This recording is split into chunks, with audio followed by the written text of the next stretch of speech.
नमस्ते दोस्तों, जैसा कि अपन ने एक इंट्रो वीडियो बनाया था, जिसमें मैंने बोला था कि जो टॉप 100 करंट अफेयर्स के टॉपिक्स हैं ना, उनको मैं कवर करवाऊँगा एक-एक वीडियो में, ठीक है ना? मतलब सब्जेक्ट वाइज़ वीडियो बनाएँगे अपन और हर सब्जेक्ट के जैसे मान लो 10 टॉपिक करवा दिए, फिर 5 टॉपिक करवा दिए, जितना भी अपने से बन पाएगा उसको अपन लास्ट अप्रैल के एंड तक इन सारे करंट अफेयर्स को सॉल्व करेंगे, सारी चीज़ें, है ना? और साथ में पीवाईक्यूज़ भी लगा रखे जिससे आपको ट्रस्ट बने कि हाँ, यहाँ से सवाल प्रीवियस ईयर में सवाल बने हुए हैं प्रीलिम्स में।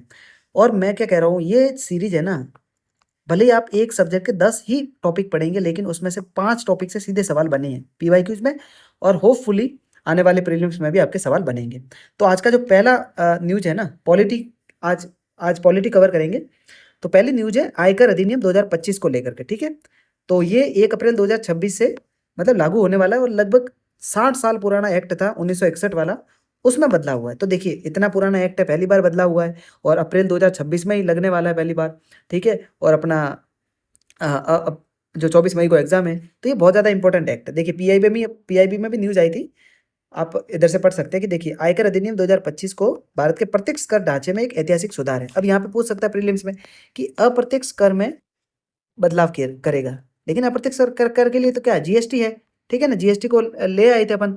तो अभी प्रत्यक्ष कर में सुधार करने के लिए इस एक्ट को अभी लाया गया है, ठीक है? ये आयकर को सरल बनाएगा, सारी चीज़ें मतलब पॉजिटिव स्टेटमेंट आती है ना, आपको पता है अपन पीवाईक्यूज़ भी सॉल्व कर रहे हैं। 2021-22 का अपन ने कर दिया, 23 तक कर दिया है। तो अपन देखते हैं कि भाई पॉजिटिव स्टेटमेंट आती है कि हाँ, भाई कोई एक्ट पूछ लिया तो उसके सुधार की 1-2 बातें बता दी, ठीक है? और देखिए ये बताया था कि हाँ, आयकर अधिनियम 2026 को केंद्रीय प्रत्यक्ष कर बोर्ड द्वारा 20 मार्च 2026 को अधिसूचित किया गया था। अब देखिए ये संस्था पूछ लेगी, इसकी जो प्रत्यक्ष कर बोर्ड है उसकी जगह कोई और बोर्ड मतलब स्टेटमेंट में शामिल कर देंगे गलत करवाने के लिए, ठीक है ना? तो देखिए उससे रिलेटेड कुछ बातें जानते हैं अपन। मूल उद्देश्य क्या है? ये है कि ये संशोधन छूट संबंधी सीमाओं को वर्तमान लागत संरचना और मुद्रास्फीति के रुझानों से संरेखित करेगी। मतलब जो इन्फ्लेशन वगैरह है उससे रिलेटेड मतलब मान लीजिए आय में कितना बदलाव हो रहा है, इन्फ्लेशन कितना बढ़ रहा है, तो उसकी वजह से कितनी इनकम होनी चाहिए या फिर कितना जो सैलरी होनी चाहिए जितने जो भी है अपने क्या कहते हैं कर्मचारी है। तो वो सारी चीज़ें इसको मतलब सुधार होगा इसमें। केंद्रीय प्रत्यक्ष बोर्ड इससे रिलेटेड है, विधायी संस्था है, ठीक है ना? और इसमें एक टर्म आई थी कि फॉर्म 130 की शुरुआत हुई है। ये क्या है देखिए, मानकीकरण और डिजिटलीकरण के लिए एक बड़े प्रयास के रूप में फॉर्म 16 को लॉन्च किया, ठीक है? इसमें टीडीएस संबंधी जो कटौतियाँ होती है, उसके लिए प्रमाण पत्र जारी करेगा ये, सारी रिपोर्टिंग होगी, सटीकता में सुधार होगा। तो इसके लिए फॉर्म 130 सीधी टर्मिनोलॉजी पूछ सकती है कि हाल ही में न्यूज़ में रही फॉर्म 130 टर्मिनोलॉजी किससे रिलेटेड है, ठीक है ना? तो प्रत्यक्ष कर के सुधार संबंधी या फिर आयकर एक्ट 2026 25-26 से रिलेटेड है। अब देखिए एक और सुधार हुआ है इसमें कर वर्ष का एकीकरण हुआ। पहले क्या होता था वित्तीय वर्ष और आकलन वर्ष, दोनों अलग-अलग होते थे। अब दोनों को एक ही टर्म में शामिल कर दिया, वो बताएँ कर वर्ष यानी टैक्स ईयर, ठीक है ना? ओके। अब देखिए डिजिटल विस्तार होगा, मानकीकरण अनुपालन होगा कि केंद्रीय प्रत्यक्ष बोर्ड के अनुसार 2025-26 के लिए भारत का जो सकल जो ग्रॉस जो डायरेक्ट टैक्स कलेक्शन है ना, वो 7.99 लाख करोड़ के आसपास है, ठीक है? यानी कि 2025 24-25 से ये कम है। ये भी यहाँ से भी सवाल बन सकता है कि भाई डेटा दे देगा कि भाई जो 25-26 का जो भी टैक्स कलेक्शन है ना, डायरेक्ट टैक्स का, वो प्रीवियस ईयर से 5% ज़्यादा या फिर कुछ भी डेटा दे देगा। तो ये कम है 1.9% के आसपास। इस डेटा को ध्यान रखना, ठीक है? तो ये एक्ट भी अपने पूरा हो गया और इसमें कौन-कौन सी रेगुलेटरी बॉडीज़ है वो भी देख ली अपन ने। फॉर्म 130 क्या है ये भी देख लिया और कितना टैक्स कलेक्शन हो रहा है या फिर कमी है हो रही है, ज़्यादा हो रही है, वो भी सारे डेटा को अपन ने समझ लिया। तो यहाँ से जो भी सवाल आएगा स्टेटमेंट बेस्ड 2 या 3 स्टेटमेंट पूछ ले, तो आपको पता है कि भाई कौन इसके रेगुलेटरी बॉडी है, कौन-सा एक्ट है, किसमें सुधार होगा, ठीक है? टैक्स कलेक्शन से रिलेटेड डेटा क्या है, तो ये सारी चीज़ें आपको पता होनी चाहिए।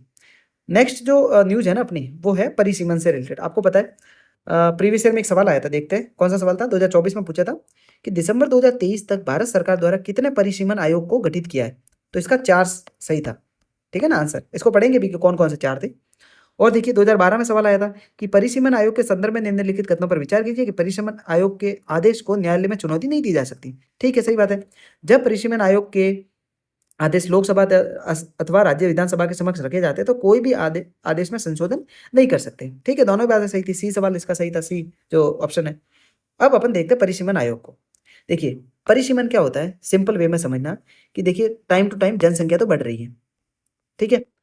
अब 2001 में या फिर 2 वाला जो परिसीमन था ना, वो लास्ट परिसीमन था। अब 2002 से लेकर के 26 तक परिसीमन घटित नहीं हुआ है। इसका मतलब क्या, जनसंख्या तो बढ़ी है, लेकिन उसके सापेक्ष क्या हुआ है, लोकसभा या फिर राज्य विधानसभाओं की सीटें नहीं बढ़ाई गई है। तो देखिए, अब जब सीटें नहीं बढ़ाओगे तो पहले 10 लाख पे एक प्रतिनिधि होता था, अब 20 लाख पे एक प्रतिनिधि है। सही बात है ना? तो परिसीमन ये डिसाइड करता है कि लोकसभा और राज्य विधानसभाओं में भौगोलिक निर्वाचन क्षेत्रों की सीमाओं का निर्धारण होता है, पुनर्निर्धारण होता है। कैसे होता है? ताकि प्रत्येक सीट को लगभग समान संख्या में मतदाता मिल सके। अब मान लीजिए यूपी का कोई जिला है, ठीक है, या फिर कोई विधानसभा क्षेत्र है, वहां पर तो मान लीजिए 30 लाख पे एक विधायक है, और मान लीजिए कोई गोवा में, मान लो गोवा के एक डिस्ट्रिक्ट में 10 लाख पे एक विधायक है, तो ये जनसंख्या कम ज्यादा हो गई ना। तो इसीलिए इसको बराबर करने के लिए परिसीमन लागू किया जाता है कि हर विधानसभा क्षेत्र में लगभग समान जनसंख्या हो, ठीक है ना, अपने इंडिया लेवल पर या फिर जो स्टेट लेजिस्लेचर है ना उनके लेवल पर, ठीक है।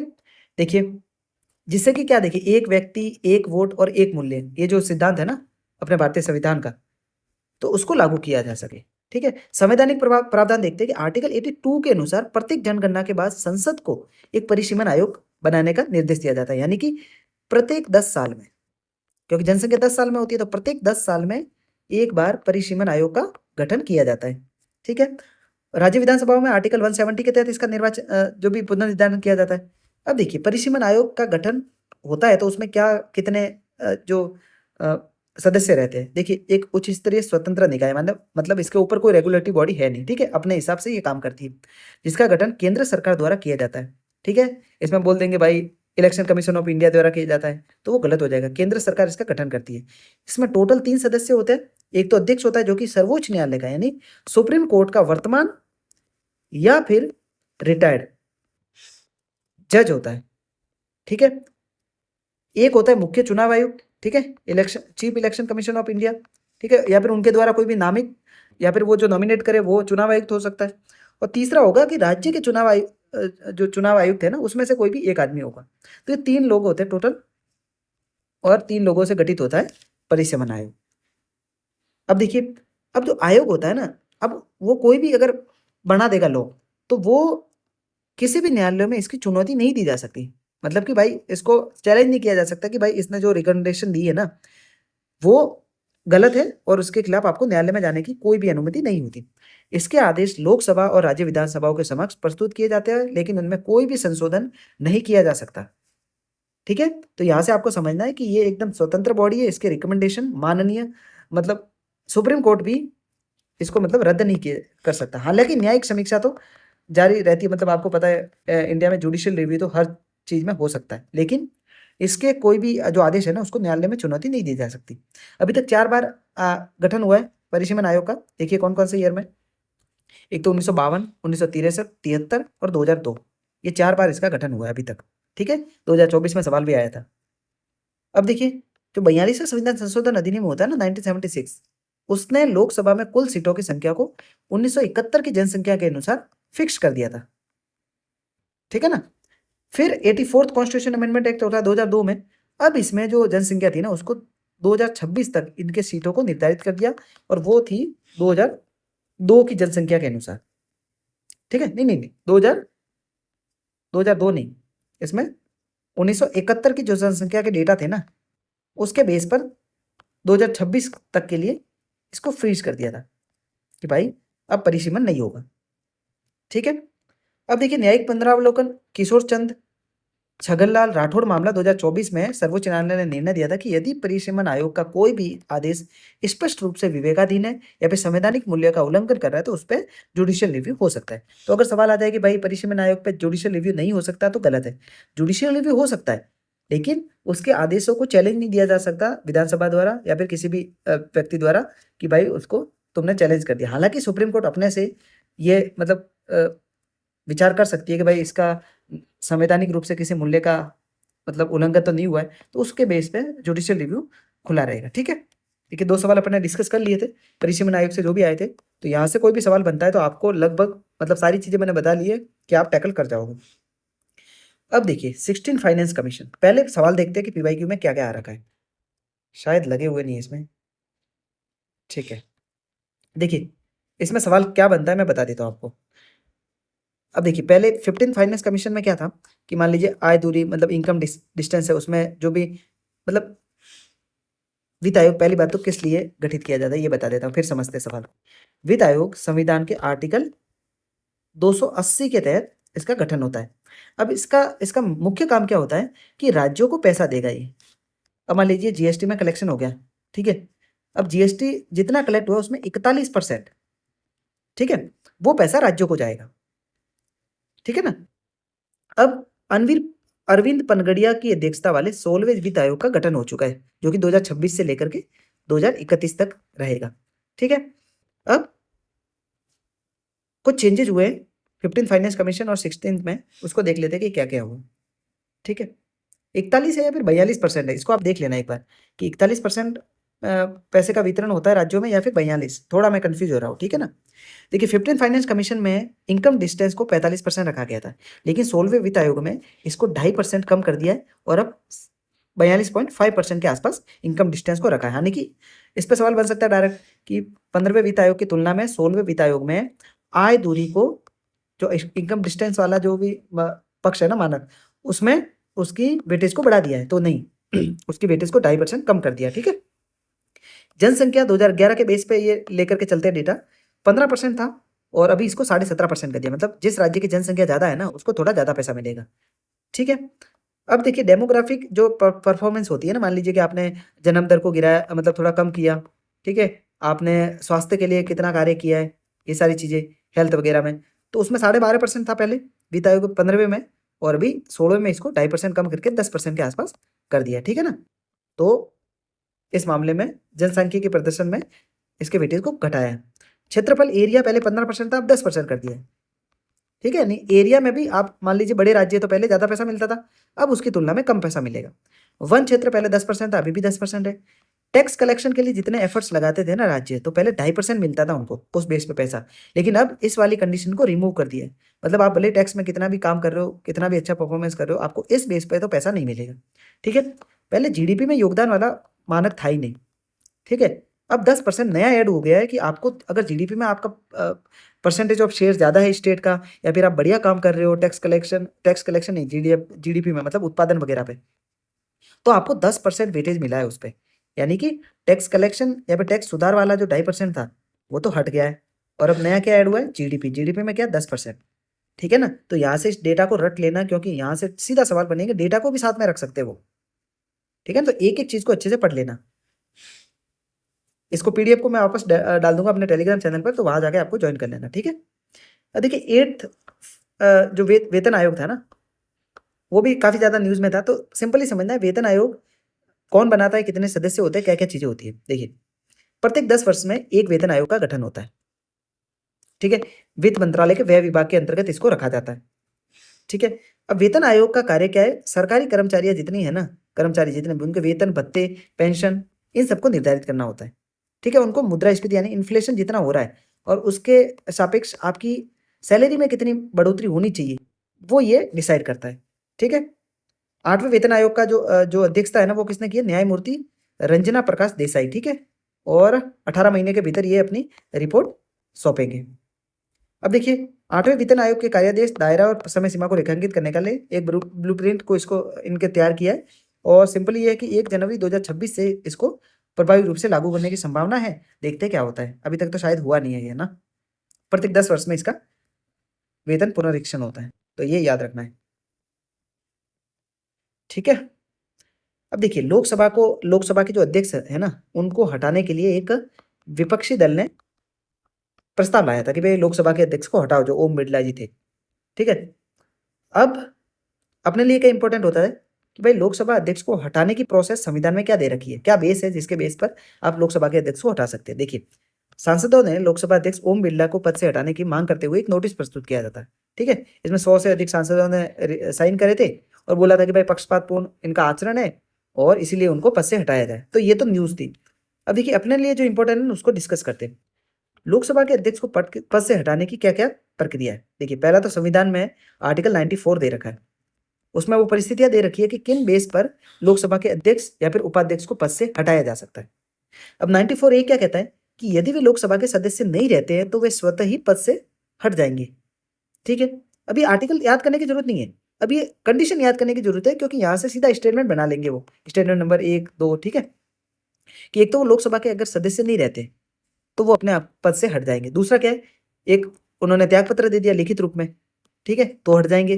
तीसरा क्या है कि सदन के तत्कालिक सभी सदस्यों के बहुमत द्वारा पारित करके कोई प्रस्ताव पारित किया जाता है, तब वो उनको हटा दिया जाएगा लोकसभा से। और ये प्रावधान केवल लोकसभा पर ही लागू होता है, राज्यसभा पर नहीं, ठीक है ना। लोकसभा अध्यक्ष है तो लोकसभा में लाया जाएगा ये प्रस्ताव तो, ठीक है। अब किसी विशिष्ट चरण लोकसभा में कार्य संचालन, अब देखिए ये जो नियम है ना लोकसभा के, लोकसभा नियमावली, ठीक है, इनका भी नियंत्रण होता है थोड़ा बहुत। अब देखिए लोकसभा अध्यक्ष को अगर पद से हटाना है तो उसको पहले तो 14 दिन पहले का नोटिस देना पड़ेगा, कि भाई आप 14 दिन पहले आपको नोटिस दे दिया कि आपके ऊपर, आपको हटाने के लिए, आपको निष्कासित करने के लिए एक प्रस्ताव पेश किया जाएगा, जो कि लोकसभा में पेश किया जाएगा, ठीक है। और उसी के बाद 14 दिन के नोटिस के बाद ही आप इस प्रस्ताव को पेश कर सकते हो, ठीक है। अब देखिए मान लीजिए प्रस्ताव की स्वीकृति हो गई, अब क्या होगा, पीठासीन अधिकारी होगा ना, वो सदन को नोटिस पढ़कर सुनाता है। अब देखिए जब लोकसभा अध्यक्ष को हटाने का प्रस्ताव होता है ना सदन में, तो वो अध्यक्षता नहीं कर सकता, ठीक है, अध्यक्षता कोई और करेगा। हालांकि वो बोल सकता है, मतलब सदन में अपनी बात रख सकता है, लेकिन वोट नहीं कर सकता, ठीक है ना। नहीं, वोट कर सकता है, वोट कर सकता है, कास्टिंग वोट होता है ना, कास्टिंग वोट, भाई अपने अपने अपने पक्ष में तो वोट डालने का अधिकार होगा ही, लेकिन कास्टिंग वोट होगा ना, वो नहीं मिलेगा। जैसे कि मान लीजिए वोट बराबर हो गए, अब लास्ट में लोकसभा अध्यक्ष का वोट बचा है और उसी को हटाने के लिए प्रोसेस चलाई जा रही है, तो वो कास्टिंग वोट नहीं कर सकता बराबरी के मतलब मामले में। बाकी वो अपना नॉर्मल वोट तो डाल ही सकता है भाई, अपने खुद के खिलाफ अगर कोई वोटिंग हो रही है तो आप उसमें अपना पक्ष तो रख ही सकते हो वोट डाल के, तो बोलने का अधिकार है, वोट डालने का अधिकार है, लेकिन कास्टिंग वोट डालने का अधिकार नहीं है, ठीक है। अब उसके लिए 50 कम से कम सदस्य मतलब साइन करके देने चाहिए, तभी ये प्रस्ताव को सदन में अनुमति मिलेगी, अन्यथा नहीं मिलेगी, ठीक है ना। अब देखिए ये कुछ जानकारी दे रखी है, आप खुद से भी पढ़ लेना उनको। बाकी मैंने जो मोटी मोटी बात है जहाँ से सवाल बनता है उसको आपको बता दिया। देखिए प्रथम दृष्टया वो मतदान कर सकते हैं, यहाँ पे भी बताया वही बात है। और मतदान जो टाई होता है ना समानता के मामले में, वो निर्णायक मत, कास्टिंग वोट, वो नहीं कर सकते, ठीक है। ओके, अध्यक्षता नहीं कर सकते, ठीक है ना। तो ये सारी चीजें, और अभी तक अध्यक्ष के खिलाफ अविश्वास प्रस्ताव केवल 3 ही बार पेश हुआ है ना। 1954 में हुआ था जीवी मावलंकर के टाइम पे, 1966 में हुकुम सिंह के टाइम, और 1987 में बलराम जाखड़ के विरुद्ध, ठीक है। और तीनों ही प्रस्ताव असफल रहे, यानी कि इसमें किसी भी अध्यक्ष को पद से हटाया नहीं गया था, ठीक है ना। तो अध्यक्ष पद से रिलेटेड सारी जानकारी एकदम, मतलब कॉन्स्टिट्यूशनल सारे प्रोविजंस वगैरह सारी चीजें पढ़ ली है, न्यूज को भी पढ़ लिया। और देखिए 2 सवाल आ रखे हैं लोकसभा अध्यक्ष पे। पहला सवाल 2017 में आया था, लोकसभा अध्यक्ष राज्य विधानसभा के चुनावों में जीतने वाले उम्मीदवार को निर्वाचित घोषित किए जाने के लिए मतदान कम से कम 50% मत पाना अनिवार्य है। तो गलत था ये, क्यों? क्योंकि first past the post system चलता है इंडिया में, ठीक है। मतलब जिसको सबसे ज्यादा वोट मिल गए वो जीत जाएगा, इसमें 50% का क्राइटेरिया नहीं है। भारत के संविधान में अधिकथित उपबंधों के अनुसार लोकसभा के अध्यक्ष का पद बहुमत वाले दल को जाता है, उपाध्यक्ष का पद विपक्ष को जाता है। संविधान के अनुसार नहीं है, ये क्या है, एक संसदीय परंपरा है कि भाई बोल दिया कि जो जिसकी सरकार है ना उस दल से तो अध्यक्ष बन जाएगा, और जो विपक्षी दल है उनसे बना देंगे उपाध्यक्ष। तो ये सिर्फ संसदीय व्यवस्था है, बाकी ऐसा कोई संविधान में लिखा हुआ नहीं है। अब 2012 में एक सवाल आया था कि राष्ट्रपति के पश्चात पर्यंत तक रहता है कौन, लोकसभा अध्यक्ष, ठीक है। तो गलत है, लोकसभा अध्यक्ष को तो सदन चुनता है, तो इसमें राष्ट्रपति का तो कोई मतलब हस्तक्षेप है ही नहीं। ये आवश्यक नहीं कि वे अपने निर्वाचन के समय सदन का सदस्य हो, परंतु निर्वाचन के 6 महीने के भीतर सदन का सदस्य बन सकता है। नहीं, ऐसा नहीं है, लोकसभा अध्यक्ष आपको बनना है तो सदन का सदस्य आपको रहना ही पड़ेगा। ये पीएम वाले मामले में सही हो सकता है, आप पीएम है ना, प्राइम मिनिस्टर, बिना लोकसभा या फिर राज्यसभा के सदस्य बने भी बन सकते हो 6 महीने के लिए। लेकिन 6 महीने के भीतर भीतर आपको किसी भी उपचुनाव में जीत करके या तो राज्यसभा में या फिर लोकसभा में एक सीट आपको फिक्स करनी पड़ेगी, ठीक है। तो दूसरा भी गलत है। यदि वह त्याग पत्र देना चाहे तो अपना त्याग पत्र उपाध्यक्ष को संबोधित कर सकता है। तो ये तीसरी बात तो सही है कि भाई वो अपना त्याग पत्र उपाध्यक्ष को दे करके अपना पद छोड़ सकता है, ठीक है। तो लोकसभा अध्यक्ष से रिलेटेड अपने क्वेश्चन भी देख लिए। अब देखिए मुख्य निर्वाचन आयुक्त को अपने पद से हटाए जाने के लिए कुछ प्रस्ताव आए थे, तो उसको जानते हैं कि भाई कौन कौन से प्रोविजंस है संविधान के जो कि ये बातें कहते हैं। संविधान का अनुच्छेद 324 का सब क्लॉज 5 क्या कहता है कि संसद द्वारा बनाए गए किसी भी कानून के अधीन ये निर्दिष्ट करता है कि निर्वाचन आयुक्तों और क्षेत्रीय आयुक्तों की सेवा शर्तों और कार्यकाल ये सब किसके द्वारा डिसाइड होगा? राष्ट्रपति द्वारा। ठीक है ना? मुख्य निर्वाचन आयुक्त यानी चीफ इलेक्शन कमीशन को केवल उसी प्रक्रिया और आधार पर हटाया जा सकता है जिसके आधार पर सुप्रीम कोर्ट के न्यायाधीशों को हटाया जाता है। ठीक है? और नियुक्ति के बाद उनके वेतन या फिर भत्ते वगैरह जो भी है ना, उसमें अलाभकारी परिवर्तन नहीं किया जा सकता। ठीक है? ये 2-3 कंडीशन यहाँ से आपको समझनी है। यहाँ से भी सवाल बन सकता है, ये 3 स्टेटमेंट जो मैंने बताई है ना, यहाँ से भी। अब देखिए पद से हटाए जाने का आधार क्या है? संविधान द्वारा सर्वोच्च न्यायालय के न्यायाधीशों तथा मुख्य निर्वाचन आयुक्त, चीफ इलेक्शन जो कमीशन होते हैं, उनको पद से हटाए जाने के आधारों को शक्ति से सिद्ध दुर्व्यवहार एवं अक्षमता के आधार तक सीमित किया। मतलब ये 2 स्टेटमेंट है जो कि संविधान में दे रखी है कि भाई सिद्ध दुर्व्यवहार होना चाहिए या फिर अक्षमता, मतलब कि वो उस पद का निर्वहन करने के लायक नहीं है। अब देखिए राजनीतिक चर्चाओं में अपन समझते हैं कि भाई महाभियोग का शब्द का प्रयोग किया जाता है जिसको भी हटाना होता है, लेकिन भारत के संविधान में सिर्फ और सिर्फ महाभियोग राष्ट्रपति को हटाए जाने के लिए आर्टिकल 61 में यूज किया गया है। इसके अलावा किसी के लिए भी महाभियोग शब्द का यूज नहीं होता है। वो सिर्फ पद से हटाए जाना, निष्कासन, नॉर्मली निष्कासन का यूज करते हैं। ठीक है ना? ओके। निष्कासन की प्रक्रिया क्या होती है? मुख्य निर्वाचन आयुक्त को हटाने की प्रक्रिया एक अर्ध न्यायिक प्रणाली है। इसमें क्या होता है कि सर्वोच्च न्यायालय के न्यायाधीश को हटाने की जो प्रक्रिया है ना, उसके समान है। और जो न्यायाधीश जांच अधिनियम 1968 के तहत उसको भी शासित किया जाता है। अब देखिए प्रस्ताव कैसे लाया जाएगा? निष्कासन के आधार बता दिया आपने। अब प्रस्ताव संसद में कि किसी भी सदन में पेश कर सकते हैं, मतलब राज्यसभा में पेश कर सकते हैं, लोकसभा में भी। ठीक है? लोकसभा के 100 सदस्य और राज्यसभा के 50 सदस्य हस्ताक्षर करने चाहिए इस पे। ठीक है? तभी जाके ये प्रस्ताव सदन में पेश किया जाएगा। इसके बाद में क्या हुआ? जब हस्ताक्षर वगैरह हो गए, उसके बाद में पीठासीन अधिकारी जो लोकसभा का अध्यक्ष और राज्यसभा का सभापति, उसको प्रस्तुत किया जाएगा। अब मान लीजिए लोकसभा के अध्यक्ष या फिर सभापति ने राज्यसभा के सभापति ने इसको अस्वीकार कर दिया, तो ये यही खत्म हो जाएगा कि भाई इसको नहीं हटाया जाएगा सीईसी को। लेकिन अगर इसने स्वीकार कर दिया कि भाई लोकसभा अध्यक्ष ने बोल दिया कि हाँ, इस प्रस्ताव को आगे बढ़ाया जाए, तब इसके आगे की प्रोसेस क्या होगी? उसके बाद में एक 3 सदस्यों वाली समिति बनाई जाएगी। उसमें सुप्रीम कोर्ट के एक न्यायाधीश होंगे, एक हाई कोर्ट के न्यायाधीश होंगे, मुख्य न्यायाधीश, और एक प्रतिष्ठित न्यायविद होगा। वो इस समिति में होंगे और ये डिसाइड करेंगे और ये अपनी रिपोर्ट बना करके मतलब सदन को प्रस्तुत करेंगे। और उसी टाइम पे सीईसी को अपना बचाव करने का भी अधिकार है कि भाई अपनी बातें रख सकता है, अपना पक्ष रख सकता है। फिर सदन में मतदान होगा। मतदान में विशेष बहुमत, यानी कि विशेष बहुमत का मतलब क्या होता है? या तो टोटल जितने सदस्य है उसका मतलब 51%, टोटल का 51%, या फिर प्रेजेंट एंड वोटिंग का 2/3। अगर इतने बहुमत सदन ने ले लिया, ठीक है, तब जाकर के इसको राष्ट्रपति साइन करेगा, ठीक है, लास्ट में, और इसको पद से हटा दिया जाएगा। किसको? चीफ इलेक्शन कमीशन को। और सेम का सेम प्रस्ताव किसके लिए? सुप्रीम कोर्ट के जज के लिए। ठीक है? तो ये टॉपिक भी अच्छे से अपन ने कवर कर लिया है। बहुत ज़्यादा न्यूज़ में था इसलिए अपन ने कवर करा है। अपन वही चीज़ें कवर करें जो बहुत ज़्यादा न्यूज़ में है और वहाँ से सवाल बनेंगे। ठीक है? मैंने पीवाईक्यूज़ को, पिछले 10 सालों के पीवाईक्यूज़ को अच्छे से एनालिसिस कर लिया है और उसी को बेस बना करके मैंने ये सारे टॉपिक्स निकाले कि कौन से ज़्यादा इंपॉर्टेंट है। अब देखिए भारत के 15वें उपराष्ट्रपति बने सीपी राधाकृष्णन। अब देखिए राष्ट्रपति का जब चुनाव होता है ना, तो मेंस में भी सवाल आता है। पिछली बार प्रीलिम्स में 3-3 सवाल बने हैं सिर्फ राष्ट्रपति पे। तो उपराष्ट्रपति का चुनाव हुआ तो बहुत ज़्यादा इंपॉर्टेंट टॉपिक हो गया। तो कौन से 15वें उपराष्ट्रपति का क्या नाम है? सीपी राधाकृष्णन। ठीक है? अब ये पहले झारखंड, तेलंगाना, पुडुचेरी, महाराष्ट्र के राज्यपाल के रूप में भी काम किया इन्होंने। ठीक है? ये तो ज़्यादा जानने की जानकारी है नहीं, अपने को देखना है कि भाई इनका चुनाव कैसे होता है। अब देखिए, पहली बात तो जो उपराष्ट्रपति है ना, वो सेकंड हाईएस्ट बॉडी है, कॉन्स्टिट्यूशनल बॉडी है इंडिया में राष्ट्रपति के बाद। पहले राष्ट्रपति है, फिर आर्टिकल 63 के अनुसार जो उपराष्ट्रपति है वो। ठीक है? अब देखिए चुनाव और पात्रता क्या है। सदन के दोनों सदनों के सांसदों द्वारा आनुपातिक प्रतिनिधित्व, ठीक है ना, के माध्यम से उपराष्ट्रपति का चुनाव होता है। उपराष्ट्रपति की आयु कम से कम 35 वर्ष होनी चाहिए। यहाँ से एक एक वर्ड, एक एक स्टेटमेंट है, आयु पे पूछ सकता है।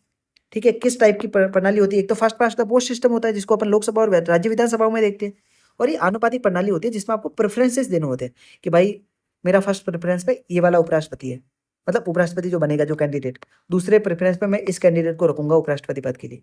तो ये प्रणाली होती है। 35 वर्ष आयु होनी चाहिए, भारतीय नागरिक होना चाहिए, और वो राज्यसभा का सदस्य बनने के लायक होना चाहिए, योग्य होना चाहिए। अब कार्यकाल 5 वर्ष का होता है। है ना? या फिर उत्तराधिकारी जब तक उसका नहीं आएगा ना तब तक वो पद पर बना रह सकता है, मतलब 5 साल से ज़्यादा भी रह सकता है। अब देखिए प्राथमिक भूमिका उसकी क्या है कि वो प्राथमिक भूमिका के तौर पे राज्यसभा का पदेन अध्यक्ष है, पदेन सभापति है। वो उपराष्ट्रपति नहीं होता, वो होता है राज्यसभा का पदेन सभापति। उपराष्ट्रपति तो वो उसकी सेकेंडरी मतलब जो भूमिका है, ठीक है? राष्ट्रपति का जब पद अनुपस्थित होता है, मतलब राष्ट्रपति अनुपस्थित होता है या फिर पद रिक्त हो जाता है, तो राष्ट्रपति के रूप में भी काम करते हैं कौन? उपराष्ट्रपति, आर्टिकल 65 के तहत, ठीक है? अब इसका निष्कासन कैसे होगा? राज्यसभा में सबसे पहले तो प्रस्ताव लाया जाएगा, लोकसभा में नहीं लाया जाएगा, ठीक है? राज्यसभा में प्रस्ताव लाया जाएगा, लोकसभा की मंजूरी से इसको हटाया जाएगा और 14 दिन पहले का इनको नोटिस देना पड़ेगा, ठीक है? आर्टिकल 67 आर्टिकल ज़्यादा याद करने की जरूरत नहीं है, ये प्रोसेस याद करने की किस तरीके से इनका चुनाव होता है और किस तरीके से इनको पद से हटाया जाता है, ठीक है? केवल डॉक्टर एस राधाकृष्णन पहले और सेकंड उपाध्यक्ष थे, जो 2 बार और दोनों बार निर्विरोध पास हुए थे। मतलब इनके सामने लड़ने वाला कोई भी नहीं था, मतलब एक ही आदमी था और एक ही जीत गया, ठीक है? मोहम्मद हामिद अंसारी 13वें और 14वें उपाध्यक्ष थे, जो 2007 से 17 तक, और दोनों ने 2 कार्यकाल लगातार पूरे कर दिए थे, ठीक है ना? ये पहले व्यक्ति थे। एस राधाकृष्णन के अलावा एम हिदायतुल्ला जो कि 7वें नंबर के उपाध्यक्ष थे, और डॉक्टर शंकर दयाल शर्मा जो कि 9वें उपाध्यक्ष थे, वो भी निर्विरोध चुने गए थे। कृष्णकांत 10वें उपराष्ट्रपति, ठीक है? पद पर रहते हुए इनका निधन हो गया था और एकमात्र उपराष्ट्रपति ऐसे थे जो पद पर रहते हुए जिनका निधन हुआ था। तो कुछ फैक्ट्स हैं, यहाँ से देखिए स्टेट पीसीएस में तो सवाल आते ही है फैक्ट से डायरेक्ट, लेकिन यूपीएससी भी बाई चांस अगर एक फैक्ट वाली स्टेटमेंट डाल दे तो आपको थोड़ा आइडिया होना चाहिए, ठीक है ना? ओके, अब देखिए न्यायमूर्ति मोहम्मद हिदायतुल्ला भारतीय इतिहास में एकमात्र ऐसे व्यक्ति थे जिन्होंने भारत के मुख्य न्यायाधीश चीफ जस्टिस ऑफ इंडिया उसके पद का भी कार्यान्वयन किया, राष्ट्रपति भी रहे कार्यवाहक, ठीक है? और उपराष्ट्रपति के तौर पे भी इन्होंने काम किया था, ठीक है? अब देखिए नेक्स्ट न्यूज क्या थी? केरल का नाम चेंज करके केरलम कर दिया है। अब देखिए किसी भी राज्य का नाम कैसे चेंज होता है, अब ये वाली जो आर्टिकल 3 है अपने लिए बहुत ज़्यादा इंपॉर्टेंट हो गया कि कैसे किसी भी राज्य का नाम बदल सकता है। केंद्रीय मंत्रिमंडल ने केरल का जो नाम है ना उसको केरलम रखने की प्रस्ताव को मंजूरी दे दी है, और ये विधेयक था 2026 का, ठीक है? आर्टिकल 3 के तहत संविधान के इसको पारित किया गया है। ओके, अब देखिए किसी राज्य का नाम बदलने की कॉन्स्टिट्यूशनल प्रोसेस क्या है? देखिए संसद का क्या अधिकार है? भारतीय संविधान के अनुच्छेद 3 के तहत संसद को किसी राज्य के नए राज्य के गठन, मौजूदा राज्य के क्षेत्र की सीमाओं में परिवर्तन या फिर उसके नाम में परिवर्तन का एकमात्र विधिक अधिकार है, ठीक है? यानी संसद ही कर सकती है इसको फाइनलाइज। राज्य क्या कर सकती है? राज्य सिर्फ प्रक्रिया शुरू कर सकती है जब किसी राज्य की विधानसभा नाम परिवर्तन के लिए प्रस्ताव पारित करती है तो उसे गृह मंत्रालय को भेजा जाता है। बस प्रस्ताव पारित कर दिया और उसको फिर भेजेगी गृह मंत्रालय को, और उसके बाद में सारी प्रोसेस होगी आर्टिकल 3 के तहत संसद में, ठीक है ना? अब देखिए प्रोसेस कैसे स्टार्ट होती है। अब गृह मंत्रालय को उसने प्रस्ताव भेज दिया राज्य विधानसभा में। अब अनुरोध की जांच होती है पहले तो, विभिन्न जो हितधारक होते हैं जैसे रेल मंत्रालय, क्योंकि देखिए किसी भी राज्य का नाम चेंज हो रहा है तो सब डॉक्यूमेंट्स में इसका नाम चेंज करना पड़ेगा। तो इससे रिलेटेड जितने भी मिनिस्ट्रीज है ना, जैसे मंत्रालय वगैरह हो गए, इंटेलिजेंस ब्यूरो हो गया, आईबी वगैरह, डाक विभाग हो गए, ठीक है, सर्वेक्षण विभाग हो गए, इन सबको नो ऑब्जेक्शन सर्टिफिकेट भेजा प्राप्त करना होता है, एनओसी भेजना होता है, ठीक है? जब ये हो जाता है तो विधि एवं न्याय मंत्रालय के विधि कार्य विभाग और विधायी विभाग ने ये केरलम के प्रस्ताव को अपनी सहमति दे दी, ठीक है? एक बार जब गृह मंत्रालय प्रस्ताव को अनुमति दे देता है तो इसके बाद विधेयक को संसद में केवल राष्ट्रपति की पूर्व अनुमति से ही, पूर्व सिफारिश से ही या फिर पूर्व अनुशंसा से ही प्रस्तुत किया जा सकता है। किसमें? संसद में। अब देखिए यदि विधेयक किसी राज्य के नाम और सीमाओं को प्रभावित कर रहा है तो राष्ट्रपति इस विधेयक को संबंधित राज्य विधानसभा को भेज सकता है। मान लीजिए केरल ने अपना नाम चेंज करवा दिया या फिर सीमा वगैरह चेंज कर रहे हैं, तमिलनाडु अफेक्टेड है इस चीज से, तो राष्ट्रपति तमिलनाडु विधानसभा को ये भेजेगा प्रस्ताव, ठीक है ना? राज्य विधानसभा से राष्ट्रपति द्वारा निर्दिष्ट समय सीमा के भीतर अपना विचार प्रस्तुत करने का इनको अधिकार है, ठीक है? देखिए राज्य विधानसभाओं की जो भी विचार होंगे ना उनको मानने के लिए बाध्यकारी भी नहीं है, स्वीकार कर भी सकती है, नहीं भी कर सकती, ठीक है? केंद्र सरकार या फिर जो संसद होती है। अब विधेयक को सिंपली संसद में केवल साधारण बहुमत से पास करवाना होता है, और ये आर्टिकल 368 के तहत कोई संविधान संशोधन नहीं है, ठीक है? उसके तरह नहीं होता, नॉर्मली साधारण बहुमत से इसको पास करवाना होता है, ठीक है? और राष्ट्रपति जब स्वीकृति दे देता है इसको और उसके बाद में ये पास हो जाता है, और स्वीकृति देने के बाद में फिर इसका नाम परिवर्तित हो जाता है, एक्ट बन जाता है, और फिर जो संविधान की फर्स्ट अनुसूची है ना, फर्स्ट शेड्यूल, उसमें भी संशोधन हो जाता है। ठीक है, जिसमें सभी राज्यों केंद्र शासित प्रदेश के नाम और क्षेत्रीय सीमाओं को सूचीबद्ध करती है फर्स्ट अनुसूची, तो उसमें भी बदलाव हो जाता है। ठीक है, अब देखिए नेक्स्ट न्यूज थी इच्छा मृत्यु। अब ये चर्चा में क्यों थी? एक मिनट दोस्तों, मैं पानी पी लेता हूँ।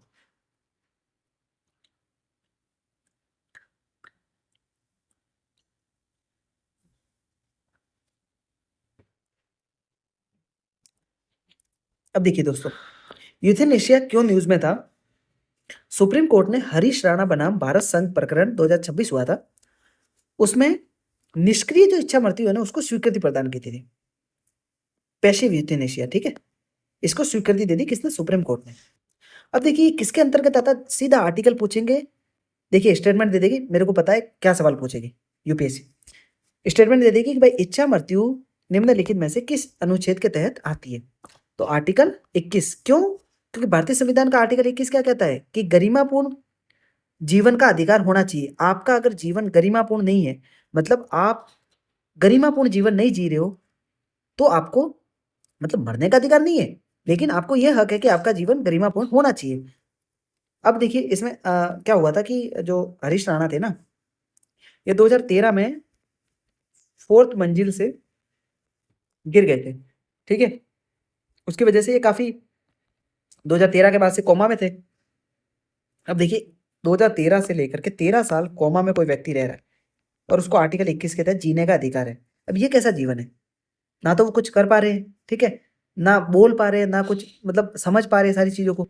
तो आर्टिकल 21 तो गरिमापूर्ण जीवन की बात करता है, लेकिन ऐसी ऐसी जीवन जिसमें मतलब आप ना कुछ कर रहे हो, ना कुछ बोल पा रहे हो सारी चीजें, तो वो गरिमापूर्ण जीवन तो नहीं है।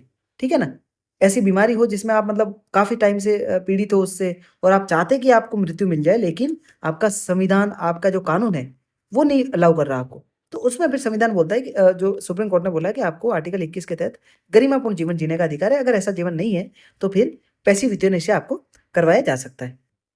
अब देखिए, ठीक है, इच्छा मृत्यु क्या आपको समझ में आ ही गया है कि जानबूझकर या फिर उद्देश्यपूर्ण किया गया ऐसा कार्य जिसमें व्यक्ति के जीवन को समाप्त कर दिया जाता है, ताकि उसे असाध्य या फिर अंतिम अवस्था की जो बीमारी होती है ना, उससे छुटकारा मिल सके। जैसे कोमा है, अपरिवर्तनीय कोमा मतलब इरिवर्सिबल, इनरिवर्सिबल मतलब उसको वापस, मतलब ऐसा है कि भाई कोमा में चला गया कोई व्यक्ति, उसको मतलब कुछ ऐसे नॉर्मल कोमा में होता है, तो वो वापस भी उसको रिवर्स किया जा सकता है कि भाई वो नॉर्मल कंडीशन में आ सकता है। लेकिन अपरिवर्तनीय कोमा में क्या होगा कि वो बस कोमा में ही रहेगा आजीवन। ठीक है ना? तो ऐसी अगर बीमारी है किसी को, तो फिर पैसिव यूथेनेशिया दिया जा सकता है।